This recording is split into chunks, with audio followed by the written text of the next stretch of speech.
تمہارے سرحد میں داخل ہو جائے گا. ہمارے پاس ایٹم بم ہے، تمہارے پاس نہیں ہے. پٹھان کے پاس بھیلچا تھا، اس نے لکیر کھینچا، ایسا لکیر کھینچا، کہا خوچا وہ تمہارا سرحد ملک ہے، یہ ہمارا ملک، تم ادھر آ جاؤ.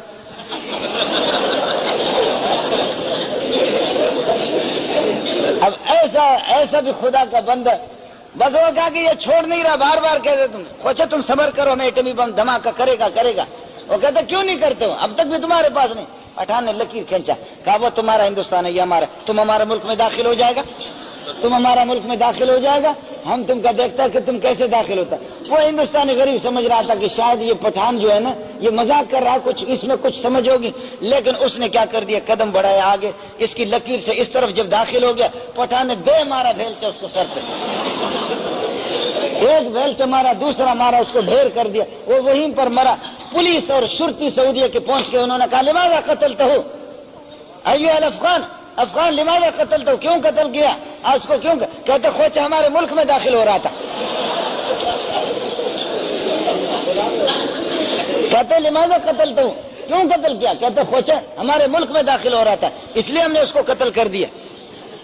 لوگ آ گئے، لوگوں نے کہا خان صاحب کا سنگ شو، خدا کے بندے کیا کیا. اب پولیس والوں نے اس کو کہتا ہے اچھا ہو گیا، ہم نہیں چھوڑے گا اس کو، ہمارا ملک میں خوچا داخل ہو رہا تھا. سمجھے، ایٹم بم تو بنایا آپ نے، لیکن ایٹم بم کے لیے دل چاہیے. ایٹم بم تو آپ نے بنایا، ہتھیار تو آپ کے پاس ہے، لیکن یہ کہ دل چاہیے. ہاں پٹھان کے پاس ایٹم بم نہیں ہے، لیکن کیا ہے، اس کے پاس بھیلچا تھا، اس کے پاس بھیلچا تھا. لیکن اس ایٹم بم کو تو عمر کے ہاتھ میں دے دو، اس ایٹم بم کو اسامہ کے ہاتھ میں دے دو، اس ایٹم بم کو کسی مولوی صاحب کے، اچھے مولوی صاحب، سرکاری مولوی نہ ہو، کسی دیسی مولوی ہو، سمجھے بھائی جان، کوئی فارمی مرغی فارم کی مولوی نہ ہو، اور کسی مولوی کے ہاتھ میں تم اس کو دے دو. پولیس والوں نے کسی کو پکڑا اور اس سے پستول برآمد ہو گئی. پولیس والے پٹائی کر رہے، بار بار اس کو جوتے مار رہے، اس نے رونا شروع کر دیا. لوگوں نے کہا بے غیرت، پولیس نے اتنا تو نہیں مارا کہ جتنا تو رو رہا ہے، اتنے چیز. کہنے لگے خدا کی قسم پولیس کے تھپڑ پہ میں نہیں رو رہا، اس کے مکے سے میں نہیں رو رہا ہوں اپنی بے غیرتی کو کہ میرے پاس ہتھیار تھا پھر بھی میں نے استعمال نہیں کیا، میں اتنا بے غیرت ہوں. ہاں تو میں عرض کر رہا ہوں کہ اب تو مسئلہ ہمارا وہی آگے پیچھے پر مسئلہ تو یہی ہوگا. ہاں اس کے لیے وہ صحابہ والا دل چاہیے، اس کے لیے صحابہ والا دل چاہیے. اس لیے کہتے ہیں عمر کی تلوار کو جب جوانوں نے اٹھایا، پہلوانوں نے اٹھایا، اٹھا بھی نہ سکے، عمر کی تلوار کو اٹھا بھی نہ سکے. کہنے لگے یہ کیسی تلوار ہے، لوگ کہتے ہیں کہ عمر کی تلوار تو بہت کاٹتی ہے اور بہت تیز قسم کی ہے تلوار، اس کو آدمی اٹھا نہیں سکتا، اس کو عمر نے کس طرح استعمال کریں گے. تو عمر نے جواب دیا، اس وقت جواب بھی یہ مل گیا، فرمایا کہ السیف بالساعد لا الساعد بالسیف، تلوار تو ہاتھ سے چلتی ہے، ہاتھ تلوار سے نہیں چلتا، تلوار تو ہاتھ سے چلتی ہے. عمر والا ہاتھ ہو نا، پھر عمر والا ہاتھ ہو تو پھر دیکھو. عمر کو دیکھنے لگے، عمر کیا بلا ہے. حضرت انس کہتے ہیں کہ اللہ کی قسم میں نے دیکھا آپ کے کندھوں پر اور پیچھے قمیص پر آپ کے پیوند لگے ہوئے، قمیص پھٹی ہوئی ہے، اس پر یہ ہے کہ 7 اس پر پیوند لگے ہوئے. یہ امیر المومنین ہے، لاکھوں مربع میل کے امیر ہے. کہتے کہ کننا اذلہ فقد اعزنا اللہ بالاسلام، ہم لوگ بڑے ذلیل تھے، گھٹیا قسم کے تھے، اللہ نے ہمیں عزت دے دی اسلام کی وجہ سے. آج اس عمر ادھر سے مدینے سے آ رہا، ساتھی دائیں بائیں طرف ہے، ایک پہاڑ پر پہنچ کر کے رونے لگے. کہنے لگے عمر اس وقت امیر المومنین تو بنا ہے، اپنے بھائیوں کی رعایت کر لے. عمر تجھے یاد ہے یہ وہ پہاڑ ہے جہاں پر اونٹ چرایا کرتا تھا، اونٹ آپ سے گم ہو گئے، آپ کے والد صاحب نے آپ کی پٹائی کی. عمر یاد رکھو، عمر تو اونٹ چرانے والا ہے. عمر تھا، تیرے والد نے اونٹ گمانے پر آپ نے اونٹ گم کر دیے، والد نے آپ کی پٹائی کر دی. آج اللہ نے عمر کو ایسا مقام دیا، آپ کی اطلاع کے لیے عرض کرو، جب تک لا الہ الا محمد رسول اللہ نہیں پڑھا تھا تو اس وقت شیطان تو عمر کا ہنڈی وال تھا، لیکن جب لا الہ الا محمد رسول اللہ پڑھا تو شیطان آپ سے بھاگا. سب کو طلاق ہو گئی، بیٹی ہے کداور ہے، عمر کی بیٹی ہے کداور ہے اور خوبصورت ہے. کہنے لگا مسجد کے اندر صحابہ نے آ کر کے نماز پڑھی، میں نے ابو بکر کا ہاتھ پکڑ لیا، میں نے کہا دل تراش ہے ابو بکر ادھر آ جاؤ، آپ سے ایک بات کر رہا ہوں. آپ صوفی ہے، بزرگ ہے، اللہ والے اخلاق والے شریف آدمی ہے. میری بیٹی آپ کو پتا ہے کہ خوبصورت قسم کی بیٹی ہے اور کداور قسم کی میری بیٹی ہے. آپ اگر چاہیں تو عمر اپنی بیٹی آپ کو نکاح دینے کے لیے تیار ہے، کوئی پراپرٹی کی ضرورت نہیں ہے، جائیداد کی ضرورت نہیں ہے. میں آپ کو بھی جانتا ہوں، آپ کے اخلاق کو بھی جانتا ہوں. اپنی بیٹی حفصہ آپ کو دینے کے لیے تیار ہوں۔ کہنے لگے ابو بکر نے کہا کہ میں مشورہ کر کے آپ کو بتا دوں گا۔ 1 ہفتہ انتظار کیا، 1.5 ہفتہ میں نے انتظار کر دیا، ابو بکر نے مجھے جواب نہیں دیا۔ 1.5-2 ہفتہ کے بعد اچانک میں نے ایک دن حضرت عثمان کو میں نے دیکھا، نماز سے جیسے آپ نکلے تو عثمان کا ہاتھ پکڑا، میں نے کہا عثمان ادھر آ جاؤ، عمر کی بات سن لو۔ فرمایا کہ عثمان کو میں نے الگ کر دیا۔ میں نے کہا عثمان، ابو بکر کو میں نے پیشکش کی ہے لیکن ابو بکر نے کہا کہ میں مشورہ کروں گا، مجھے جواب نہیں دیا۔ عثمان اگر آپ تیار ہو تو اپنی بیٹی آپ کو دینے کے لیے تیار ہوں، اپنی بیٹی آپ کو دینے کے لیے تیار ہوں، آپ اپنے عقد نکاح میں اس کو قبول کر لیں۔ حضرت عثمان نے فرمایا کہ میں 1-2 ہفتہ مشورہ کروں گا، مشورہ کر کے آپ کو بتا دوں گا۔ عمر کہتا کہ گھر میں آ کر کے پریشان بیٹھا ہوا، یا اللہ ایسی خوبصورت میری بیٹی ہے۔ اندر میں نے ان کو بلایا، بیٹھ گئے، کہنے لگے کہ عمر السلام علیکم۔ وعلیکم السلام ورحمۃ اللہ وبرکاتہ۔ یہ بتاؤ کس طریقے پر آنا ہوا؟ کہنے لگے ہمیں سوہنے نے بھیجا ہے، محمد رسول اللہ نے بھیجا ہے۔ عمر وہ آپ کا داماد بننا چاہ رہا، عمر ہمیں محمد رسول اللہ صلی اللہ علیہ وسلم نے بھیجا ہے، وہ آپ کا داماد بننا چاہ رہا ہے۔ کہنے لگے ہائے عمر تیری قسمت ہے، عمر تیری قسمت، تجھے تو ابو بکر پر غصہ آ رہا تھا، عثمان پر غصہ آ رہا تھا، تو پریشان تھا، عمر تیرے صدق کے قلب پر اور تیرے اس سچائی پر قربان جاؤں۔ اللہ نے ایسی دعا قبول فرمائی کہ میں نے کہا کیسے انکار ہوگا، ہے محمد رسول اللہ عمر کا داماد بنے۔ کہنے لگے کہ اللہ نے پھر یہ بھی موقع دکھایا کہ رسول پاک صلی اللہ علیہ وسلم سے میری بیٹی کا نکاح ہو گیا۔ پھر چند دنوں کے بعد ابو بکر کو میں نے کہا یار دیکھو میں نے کس طرح اخلاص کے ساتھ آپ کو پیشکش کی تھی، آپ نے کیوں رد کر دیا؟ ابو بکر نے کہا کہ پیارے میں نے رسول پاک صلی اللہ علیہ وسلم کو دیکھا تھا چند دن پہلے، اشارتاً آپ کی باتوں سے یہ معلوم ہو رہا تھا کہ وہ آپ کا داماد بننا چاہ رہا ہے، اس لیے میرے غیرت نے مجھے اجازت نہیں دی۔ یا رسول آپ کا داماد بنے تو کس طریقے پر میں یہ کہ آپ سے اس رشتے کو قبول کر لوں۔ عثمان سے پوچھا گیا، عثمان نے کہا کہ میں نے بھی اس لیے ٹال دیا آپ کو کہ میں بھی آپ صلی اللہ علیہ وسلم کی باتوں سے سمجھ گیا کہ وہ آپ کا یہ کہ داماد بننا چاہ رہے ہیں۔ ہاں جی ہاں، رسول پاک صلی اللہ علیہ وسلم کے سسر ہے عمر۔ اللہ تعالیٰ مجھے اور آپ کو صحابہ کرام کے نقش قدم پر چلنے کی توفیق عطا فرمائے۔ اس پر اجماع ہے، ابو بکر کی صداقت اور صدیقیت کا کوئی منکر ہے وہ کافر ہے، کافر کا کوئی دم نہیں ہوتا یا اس کے کوئی سینگ نہیں ہوتے، کافر ہمارے طرح انسان ہوتے، اس لمبے چوڑے سینے کے اندر عقیدہ اگر اس کا خراب ہو گیا تو وہ کافر ہوتا ہے۔ ابو بکر کی خلافت پر، ابو بکر کی صداقت پر، آپ کی صدیقیت پر اجماع امت ہے، اجماع صریحی ہے۔ علماء یہاں پر بیٹھے ہوں گے ان سے بات عرض کر رہا ہوں، اجماع صریحی ہے، اجماع سکوتی نہیں ہے۔ ابو بکر کی خلافت اور آپ کی صحابیت کا منکر کافر ہے اور حضرت عمر کی خلافت کا منکر کافر ہے۔ حنفیہ کا صحیح قول یہی ہے، میں نہیں کہہ رہا، معارف سنن جا کر کے دیکھ لو، ابن حجر ہیثمی کو دیکھو، علامہ ابن تیمیہ رحمۃ اللہ علیہ کو پڑھ لو، اکابرین امت کو پڑھ لو کہ کیا لکھتے ہیں۔ اشہد ان امیر المومنین و امام المتقین و غوث المذنبین علی ولی اللہ حجت اللہ و وصی رسول اللہ و خلیفۃ بلا فضل۔ آپ سمجھے نہیں سمجھے؟ آپ کو بات سمجھ میں آئی نہیں آئی؟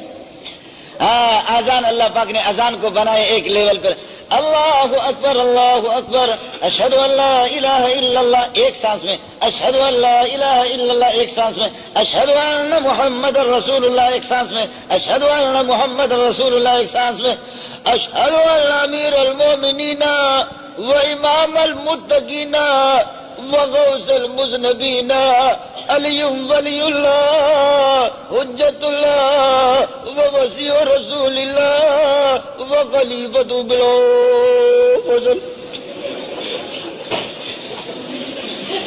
آپ سمجھے میری بات؟ اگر ایک سانس میں پڑے، اگر اس کا پاخانہ نہ نکلے تو پھر بتا دینا۔ اگر ایک سانس میں اس کو پتہ ہی چلتا ہے کہ یہیں سے مسئلہ گڑبڑ ہے۔ اللہ پاک نے وہ کلمات جو آسمان سے نازل کیا، عبداللہ ابن زید ابن عبد ربی، یہ صحابی نے خواب میں دیکھا، نبی پاک صلی اللہ علیہ وسلم نے خود معراج میں سنا، حضرت عمر نے بھی خواب میں دیکھا، 22 صحابہ نے اس کو اذان کو خواب میں دیکھا، اور یہ بالکل وحی کا درجہ ہے، اس کو آسمان سے یہ اذان آئی ہوئی ہے، بالکل مزیدار۔ حضرت عبداللہ ابن ام مکتوم اور حضرت بلال سب کی اذان بالکل ایک لیول پر، اشہد ان محمد رسول اللہ، اشہد ان محمد رسول اللہ۔ ہاں ایک سانس میں بالکل. اور آپ کو بتاؤں انگوٹھے چومنے کی بھی ضرورت نہیں ہے. محمد کو اللہ نے ایسا نام بنایا, محمد کہہ دو تو یہ ہونٹ ایک دوسرے کو خود بخود چومتے ہیں. دیکھو آپ اپنے ہونٹوں کو اس طرح کھینچو, اب محمد کہو, ایک کو اوپر کھینچو ایک کو نیچے کھینچو, کیسے کہو گے محمد؟ کیسے کہو گے؟ نہیں کہہ سکو. جب محمد میں 2 میم ہے, ایک میم پہلے ایک درمیان میں ہے, کہو گے محمد محمد محمد. اللہ نے آپ کا سونے کا نام ایسا بنایا, فرمایا جب تک تمہارے ہونٹ ایک دوسرے کے ساتھ 2 مرتبہ ملاقات نہیں کریں گے, بوسہ نہیں لیں گے ایک دوسرے کا, اور احترام نہیں کریں گے میرے نبی کا, تو میرے نبی کا نام گرامی بھی ادا نہیں ہوگا. ہاں چون تو باشی کی بنا میں تو چنی مشہور ہے, چون تو باشی کی بنا میں تو چنی مشہور ہے, اے نکو نام نکو نام نکو نام بیا. او سونا محمد جب تیرا نام اتنا میٹھا ہے تو خود کیسے خوبصورت ہوگا. چون تو باشی کی بنا میں تو چنی مشہور ہے, اے نکو نام نکو نام نکو نام بیا. جلدی آ جا جلدی آ جا جلدی آ جا, اپنی زیارت کرا دے. اللہ اکبر. شوق دیدار فزون شد بسرے بام بیا, اے دلارام دلارام دلارام بیا. اے میرے محبوب میں تو مست ہو گیا مست ہو گیا مست ہو گیا مست ہو گیا, اے میرے محبوب میں مست ہو گیا, جلدی اپنی زیارت کرا دے جلدی اپنی زیارت کرا دے. اجازت دے مرا یک ساتھ گرما فلد روز, مرا ہرگز مد ہندوستانوں پاک کابل. اجازت دے مرا یک ساتھ گرما فلد روز, مرا ہرگز مد ہندوستانوں پاک کابل. او سونا تھوڑا سا اپنی زیارت کرا دو, تھوڑا سا اپنی زیارت تو کرا دو. مجھے ہندوستان اور پاکستان اور کابل کی حکومتیں اور صدارت نہیں چاہیے. اے سونا صرف اپنی زیارت کرا دو. اجازت دے مرا یکسات درما فی الحدروز, مرا ہرگز مد ہندوستانوں پاک کابل. شنیدم بدنیا جا بجا بسیار خوبانت, شنیدم بدنیا جا بجا بسیار خوبانت, ہمیں خوام کی میائی انجام تقابل. میرے پیارے سنا ہے دنیا میں بڑے بڑے خوبصورت لوگ ہیں, دنیا میں بڑے خوبصورت لوگ ہیں اور شوخیاں دکھا رہے شوخیاں دکھا رہے. تھوڑا سا محمد اپنی جھلک تو دکھا دو تاکہ سارے ذلیل ہو جائیں. اے محمد بڑے بڑے خوبصورتی کا دعویٰ کر رہے, تھوڑا سا اپنی جھلک تو دکھا دو. تو کیسا خوبصورت ہوگا, جیسے جب آپ اتنے خوبصورت ہیں تو تیرا پروردگار کتنا خوبصورت ہوگا. اجازت دے مرا یکسات دھرما فلدروز, مرار گیز مد ہندوستانوں پاک کابل. شنیدم دنیا جا بجا بسیار خوبانت, ہمیں خوام کی میائی انجام تقابل. میں چاہتا ہوں مقابلے کے لیے محمد آ جاؤ, ذرا لوگ دیکھ لے کہ خوبصورت تو ایسے ہی ہوتے.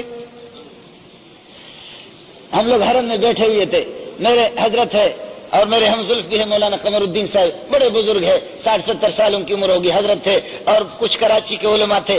ایک نوجوان بول رہا تھا, آپ کو بتا دوں, ایک نوجوان بول رہا تھا, خدا کی قسم اس کی آنکھیں دیکھتے, اس کی پیشانی دیکھتے اور اس کے ہونٹ دیکھتے, آدمی حیران تھا کہ یا اللہ, میں حیران ہو گیا کہ یہ انسان ہے یا فرشتہ ہے کیا ہے, حیران ہو گئے. موتیاں جھڑتی تھی میں حیران ہو گیا. میں نے درمیان میں مداخلت کر دی, حرم میں اعتکاف میں بیٹھے ہوئے تھے, مداخلت کر دی. وہ کسی اور آدمی سے بات کر رہے تھے, کہتے کہ قد وقعت الزلازل ہونا کفی پاکستان میں زلزلہ ہو گیا, جس سال زلزلہ ہو گیا, یہ ہو گیا. مجھ سے کہنے لگا تم منین, میں نے کہا میں پاکستان. کہنے لگے پاکستان کی کیا حالت ہے, میں نے حالت بتا دی. کہنے لگا آپ عالم, میں نے کہا نہ میں عالم. دکتور ان کے یہاں تو دکتور بڑی چیز ہے. میں نے کہا دکتور, پھر باتیں ہماری شروع ہو گئی. میں نے کہا بھائی اسلام تو آپ کے پاس سے ہمیں ملا ہے, جبریل آپ کے پاس آتا تھا, سونا محمد بھی آپ کا تھا, صحابہ بھی آپ کے تھے, ہمیں تو ایمان ملا آپ ہی کی وجہ سے ملا. لیکن اب آپ لوگوں میں تھوڑی سی کمزوری محسوس ہو رہی ہے, کیوں یہ کیوں؟ کہنے لگے مولوی صاحب واقعتاً ہماری کمزوری ہے, مجھے تو شرم آتی ہے اپنے تعارف کرتے ہوئے, مجھے شبہ ہو گیا. کہنے لگے اس لیے میں اپنا تعارف نہیں کرا رہا.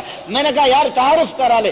حیران تو میں بھی تھا, میرے ساتھ جو ساتھی تھے وہ بھی سارے کے سارے حیران تھے کہ اس کی آنکھیں دیکھے یا اس کا ناک دیکھے یا اس کو ہونٹ دیکھے, اس کی خوبصورتی یا اس کی فصاحت اور بلاغت کو دیکھے. میں نے کہا من این انت, آپ کہاں کے؟ کہنے لگے مجھے شرم آتی ہے, میں آپ کو نہیں بتا.